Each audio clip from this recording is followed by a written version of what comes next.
Hello, this is ANCP Weekly Chess Topic. Our topic for this week is about a game of Toth, Christian Endre and Costa, Jean-Luc.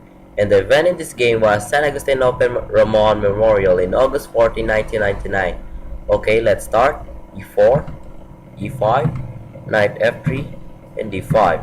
This opening is called Elephant Gambit. The Elephant Gambit, also called the Queen's Pawn Counter Gambit or England Counter Attack, is a rarely played chess opening beginning with the moves E4, excuse me, E5, Knight F3, and D5. In this gambit, Black ignores the attack in his e-pawn and immediately tries to wrest the initiative from White. The main idea is that Black has sacrificed a pawn to gain a move and must obtain compensation for it. The resulting position can be sharp for White, and thus may be a good surprise opening for Black.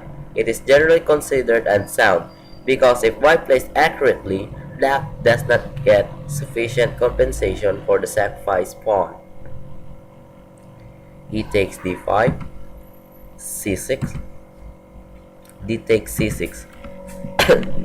In this point, the Black purpose for sacrificing his c-pawn is to open his queen side and let the queen and bishop be active early in the game. B takes c6. Well, it's better if the Black take the pawn in c6 with the knight in b8, at the same time defending the pawn in e5 instead of taking the pawn with his b pawn. But I think he's concerned about the White's bishop pinning his knight, but his a pawn and b pawn can drive it away. Knight c3. In this move, White is preventing the e-pawn of the Black moving any further, and so it won't give threat to the White's knight in f3. Knight f6. The Black's goal may be supporting his e-pawn if it moves to e4. At the same time, the pawn attacks the knight in f3. Bishop c4. Now White's plan, I guess, is to put pressure at the Black pawn in f7 with the help of the knight in f3 if it moves to e5 or in g5, and also gives way to White to castle. e4.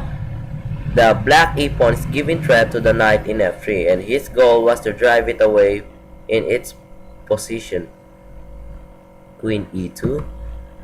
Look that the White queen is putting pressure at the Black king in e8, and the Black pawn in e4 cannot take the knight in f3 because the attack at the Black king will be opened. Bishop g4. This move pins the knight. Knight takes e4. Now at this alignment, you see that any move of White knight in e4 will disclose the attack of the White queen in e2, and Black would be in big trouble. Bishop takes f3, a bad move. He didn't see the alignment of the queen and the knight and got checkmated in next move. Knight takes f6, checkmate. And now he got checkmated. Okay, let's see what's the best move for that situation. Knight takes e4. Queen takes e4, check. Queen e7. Knight e5. Bishop e6. King d1. Bishop takes c4. Queen takes c4. Queen e6. Rook e1. Bishop e7. Queen b3. Queen takes b3.